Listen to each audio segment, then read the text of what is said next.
Hi everyone, sometimes a painting seems to lack impact. When this happens to me, I put the painting aside, leave it for days or months and then have a fresh look at it. Or I may feel like I want to have extra inspiration at the start.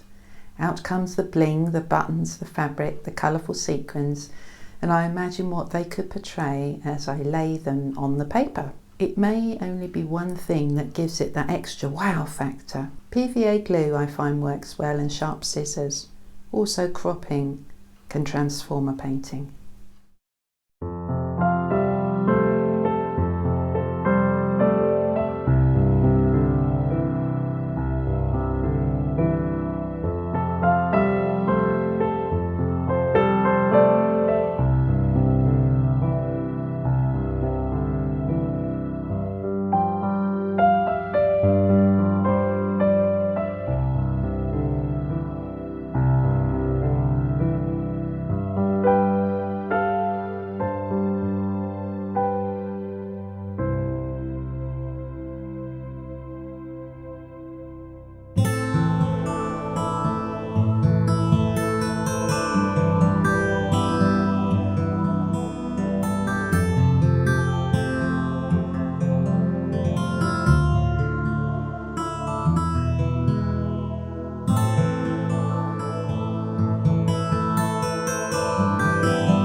All is blissfully quiet, just the gentle breeze whispers through the sunlit door ajar, as if hesitantly waiting for me to lay down my needle and thread and see the swaying ivory-coloured linen curtain, which now boasts a glorious violet-coloured edging matching the newly covered headboard.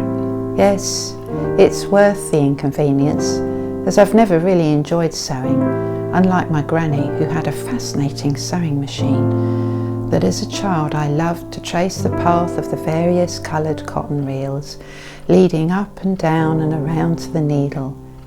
Occasionally she would let me use the pedal, if I were careful not to go too fast. A bit like life, with its many twists and turns. A needle threader saves time and much frustration, as invariably the needle I pick out of my jumbled workbox has such a small eye I can barely see it. However, the needle threader finds it straight away, and the cotton is fed from the reel through the threader, and behold, upon its withdrawal your cotton happily follows. All is well, and the entire process is so much easier. I'm thankful we can ask God to help us find our way in life.